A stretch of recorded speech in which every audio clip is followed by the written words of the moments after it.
and gentlemen, it was the break of dawn in Washington DC on Wednesday morning after the big election night when we saw the results come in thick and fast. Donald Trump has been declared the winner and he is now the 47th President of the United States of America. And here at CVR English, we have the latest projections with us. Kamala Harris stuck at 226, Donald Trump at 312. That's the number of electoral college votes that he's bagged, 312. That's past. That's way past the majority mark of 270. And this time, anyway, the Trump campaign was hoping to cross the 300 mark, in fact. And they have done it already. It's been declared as, quote-unquote, a historic comeback in American electoral and political history as declared by his running mate J.D. Vance, and Donald Trump is certainly riding the wave high. The world, the entire world, ladies and gentlemen, had been watching this election as closely as possible, minute by minute, I would say, in fact. We've been telling you about the global media presence here in Washington DC, and capitals now, major capitals across the world, had also been tracking the election results, and now they are responding.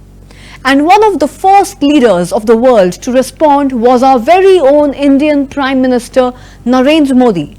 Now he has worked with multiple US presidents in the more than 10 years that he has been India's Prime Minister. So there's been a long journey of cooperation and collaboration between the United States of America and India already.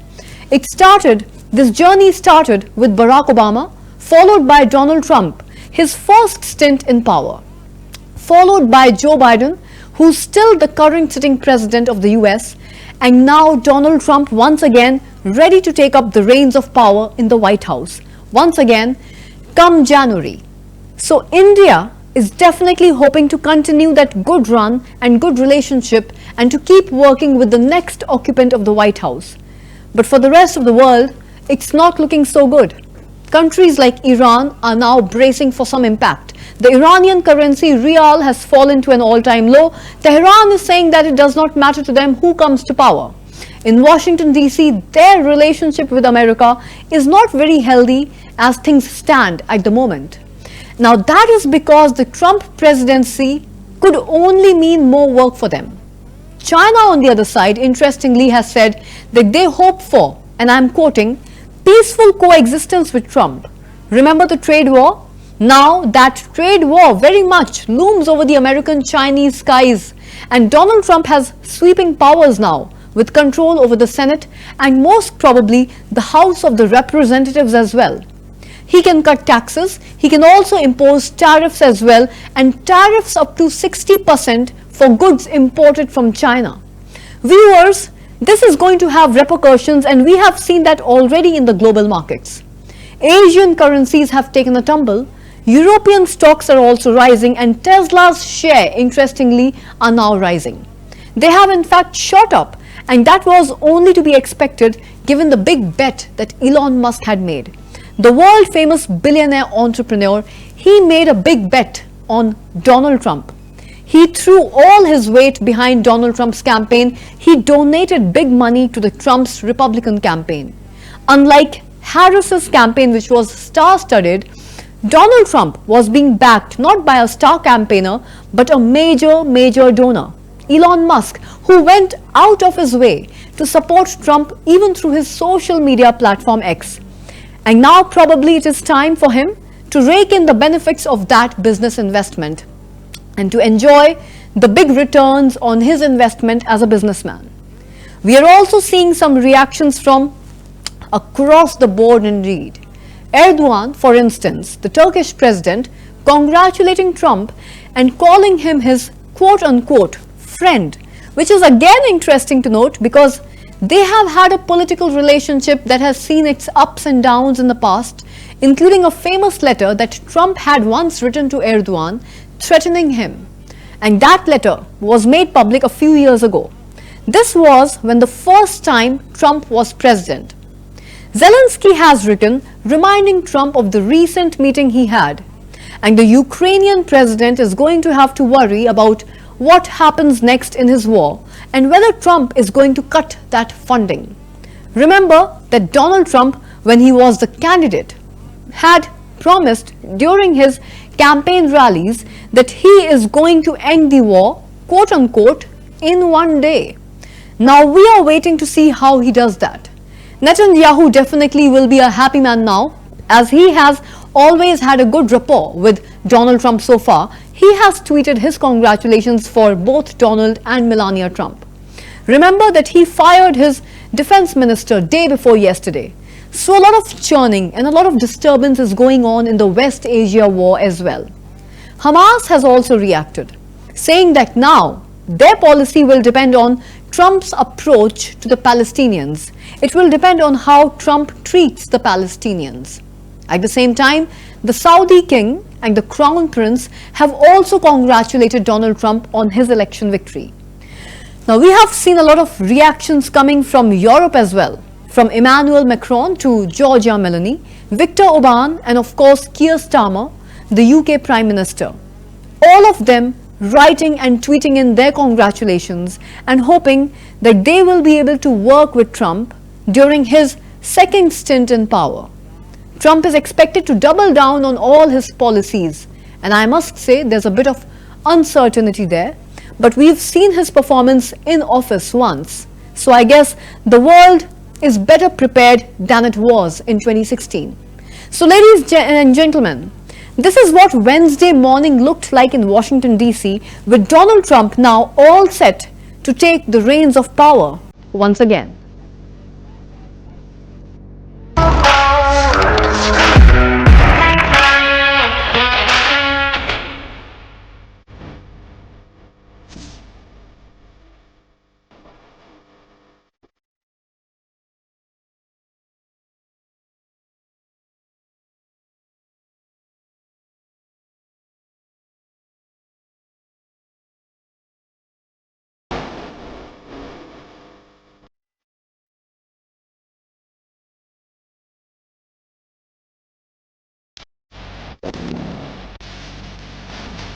New names like Robert F. Kennedy Jr.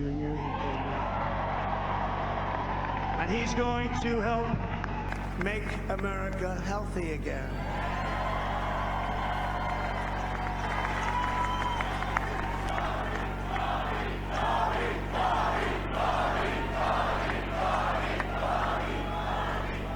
And now he's a great guy, and he really means it. He wants to do some things, and we're going to let him go to it. I just said, but were used for us to be put in this position. I am a big fan of Hindu, and I am a big fan of India. Big fan.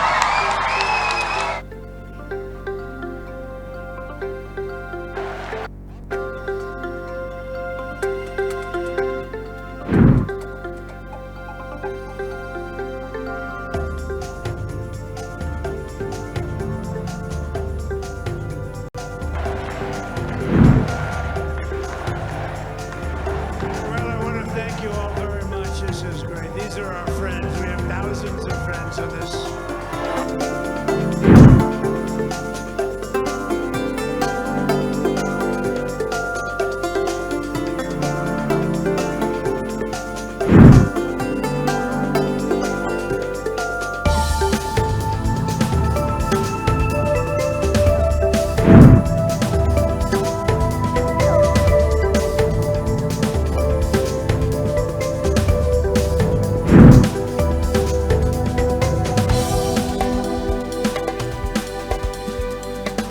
I am a big fan of Hindu, and I am a big fan of India. Viewers, Donald Trump has claimed victory in the 2024 presidential election. There's no doubt about that, addressing his supporters with a message of reassurance. And during his victory speech recently, Trump declared, and I quote, "I won't let you down, America," signaling his commitment to fulfilling the promises that he made during his Republican campaign. Trump's statement has been met with a lot of excitement and enthusiasm from all his supporters across America, who are now celebrating what they view as a quote-unquote monumental political comeback, as spoken by J.D. Vance. As the former president now prepares to begin his next term, Trump has emphasized that his focus would be on restoring American greatness bolstering the economy, and also ensuring national security. If you remember, viewers, during his Republican presidential campaign, there were two big agendas that he spoke about during all his rallies. One was tariffs and the other one was immigration. So definitely national security and securing America is going to be on top of his agenda. His victory speech reflects a tone of optimism as well as determination, with a strong focus on uniting the entire country of America under his powerful leadership. In all of American history, they've never seen any young and old, men and women, rural and urban. And we had them all helping us tonight, when you think. I mean, I was looking at it, I was watching it. They had some great analysis of the people that voted for us. Nobody's ever seen anything like that. They came from all corners, union, non-union, African American, Hispanic American, Asian American, Arab American, Muslim American. We had everybody, and it was beautiful. It was a historic realignment, uniting citizens of all backgrounds around a common core of common sense. You know, we're the party of common sense. We want to have borders. We want to have security. We want to have things be good, safe. We want great education. We want a strong and powerful military, and ideally we don't have to use it. You know, we had no wars. 4 years we had no wars, except we defeated ISIS. We defeated ISIS in record time. But we had no wars. They said, he will start a war. I'm not going to start a war. I'm going to stop wars. But this is also a massive victory for democracy and for freedom. Together, we're going to unlock America's glorious destiny. We're going to achieve the most incredible future for our people. Yesterday, as I stood at my last stop on the campaign trail, I'll never be doing a rally again. Can you believe it? I think we've done 900 rallies approximately from them. Can you imagine? 901 something, a lot of rallies. And it was sad. Everybody was sad. Many people, I said, this is our last rally. But now we're going on to something that's far more important, because the rallies were used for us to be put in this position where we can really help our country. That's what we're going to do. We're going to make our country better than it. Viewers, America is Trump country again. He has pulled off the improbable, a political heist, if you will. Most polls had predicted a tight race. A lot of them gave an edge to Kamala Harris, but Donald Trump had the last laugh. He will now be the 47th president of the United States of America. Let's look at the numbers first. As you know, the US has got 538 electoral college votes. You need 270, that's the crossing line, to become the president. And how many did Trump eventually win? Well, more than 300. Meanwhile, Kamala Harris was stuck at 226, and it's not just about the number of votes here, viewers. It's also about how Trump got them. Most polls said that the race would come boiling down to the 7 swing states. The states that switch hands election to election. They always swing from one side to the other. That's why the name. And guess what? Trump won all 7 of them. It was a clean sweep for him. All 7 swing states. So he retained the traditional Republican states, of course, and he captured the undecided ones as well. He also won the popular vote this time, which is basically the national vote share. Trump got more than 51%, while Kamala Harris got around 47%. Now this is also unprecedented. For Donald Trump, even when he won back in 2016, he could not win the popular vote. That vote went to Hillary Clinton. She won it. It's something that the Democrats always used to mock Trump about, but not this time. This time, Trump has won the popular vote and the Electoral College. And in doing so, he has indeed scripted history. Only one US president has ever lost an election and then returned to win another term. And that's Grover Cleveland. He was the 22nd and the 24th president of the United States. But that was way back in the late 1800s. In the recent times, the trend has been different. If you lose an election, you disappear. You don't stay around to contest again. But Trump said, well, not so fast. He bided his time for more than 3 years. He built up a strong voting coalition. He ran a long and a reigning campaign and then finally won. Well, hate him or like it, credit goes to him for that. Trump was watching the results all the time from his residence in Florida. And as the electoral picture became more and more clear, he immediately headed to a nearby convention center. The entire Trump team was there with him. His wife, his sons, his daughters-in-law, Elon Musk, a few golfers, and some important podcasters. Everyone who pushed for Trump over the line, they were all present with him. And in classic Trump style, he did not wait for mainstream media to call the race. He declared it himself. But unlike last time, this was fair. Trump spoke about sealing the borders and fixing the economy of America.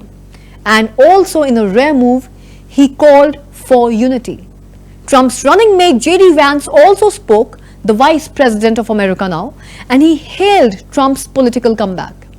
Trump also praised Elon Musk. He spent, of course, a lot of time talking about his recent rocket mission, and it's quite a visual description.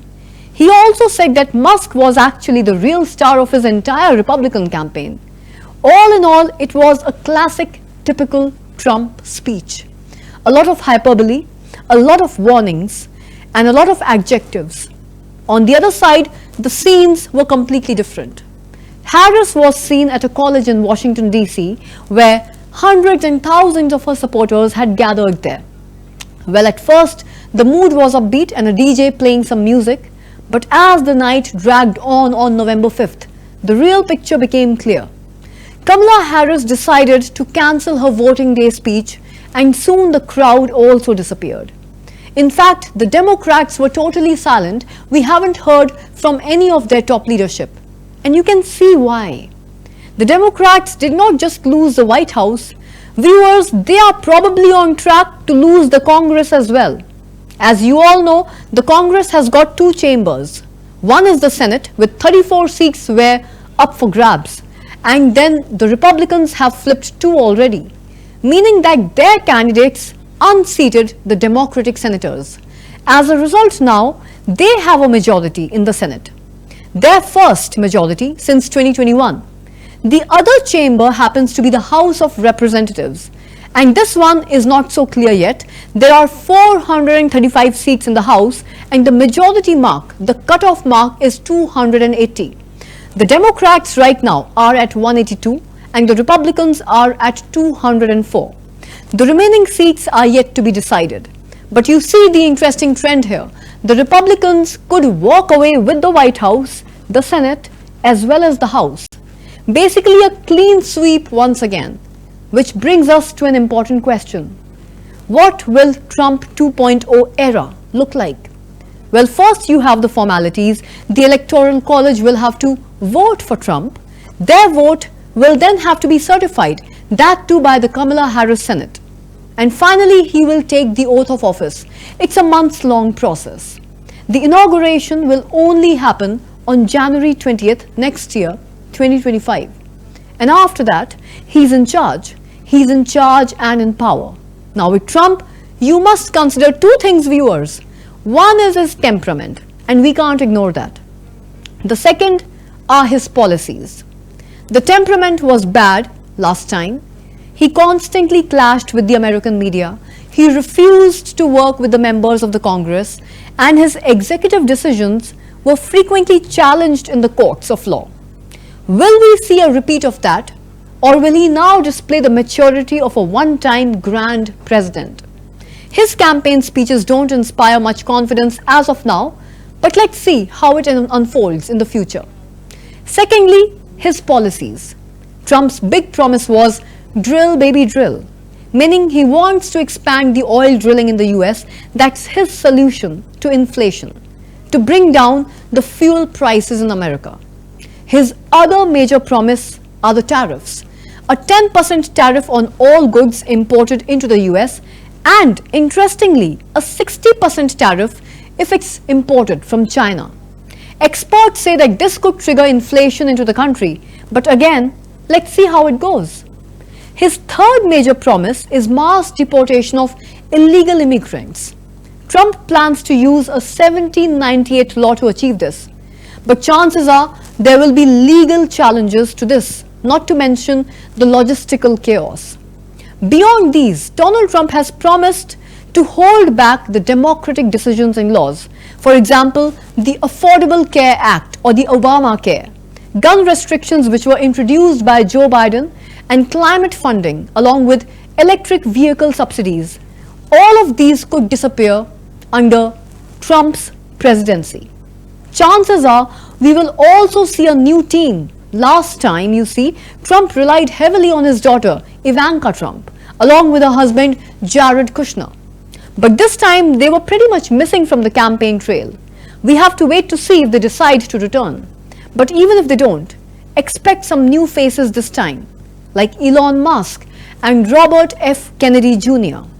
A lot also depends on the House of Representatives, interestingly. If Trump has a Republican Congress, he could reshape the entire US government, whether it's appointing the judges or tweaking the bureaucracy or revamping public health policy. He plans to appoint Robert F. Kennedy Jr. to the Health Department. He is known as the vaccine skeptic. So much like 2016, Trump is coming up with a host of untested policies, radical but controversial ones. This time, although he has got two advantages. One, he knows his way around Washington DC, and two, he could have a Republican Congress. We are possibly looking at a historic presidential term. Well, good or bad, only time will tell. Let's see how the Trump 2.0 stint goes.